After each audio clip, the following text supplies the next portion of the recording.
ఇప్పుడు నేను చెప్పేది జాగ్రత్తగా వినండి. What is the biggest fear ఏంటో తెలుసా? మీ లైఫ్‌లో మీ ఫ్యూచర్ నేను చెప్తాను, కొంచెం జాగ్రత్తగా వినండి. రేపటి నాడు మీకు పెళ్లి అవుతుంది. పెళ్లి అయిన తర్వాత ఎలాగో సంతానం అవుతుంది. అబ్బాయో అమ్మాయో పుడుతుంది. పుట్టిన తర్వాత ఒక్కసారి ఆలోచించండి. వేరే వాళ్ళ ఇల్లును చూసే కానివ్వండి, కార్లను చూసే కానివ్వండి, ఇలా అంటే ఎలా ఉంటుంది? People have a lot of money but we don't అని అంటే ఎలా ఉంటుంది? మన దగ్గర డబ్బు లేవు అని అంటే మీకు బాధ అనిపించదా? మీరు ఎంజాయ్ చేస్తున్నారు. 20 to 25 ఏజ్ ఈ మధ్యలో మీరు రిస్క్ చేయాలి. రిస్క్ చేసి రివార్డ్ సంపాదించుకునేటటువంటి ఏజ్ అంటే ఏంటి అని అంటే, ఈ మధ్యలో మనము రిస్క్ చేస్తే మళ్ళీ మీరు లేవగలుగుతారు.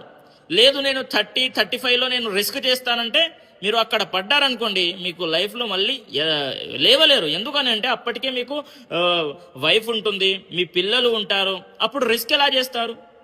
నేను చెప్పేది ఒకటే, 30 ఏజ్ వచ్చేంత వరకు మీకు ప్యాసివ్ ఇన్కమ్ జనరేట్ అయిపోవాలి. ప్యాసివ్ ఇన్కమ్ అని అంటే మీరు పని చేయకపోయినా సరే మీకోసం డబ్బే పని చేయాలి. మీరు ఇంట్లో పడుకున్నా సరే డబ్బు మీ దగ్గరికి రావాలి. That is the success. ఎప్పుడైనా గుర్తుపెట్టుకోండి అనేది ప్రతి ఒక్కరికి కూడా తెలియజేయండి. చివరికి ఒకటే చెప్తాను, నో రిస్క్ నో రివార్డ్ అనేటటువంటిది ప్రతి ఒక్కరికి తెలియజేస్తూ, స్వస్తి సర్వే జనాః సుఖినో భవంతు.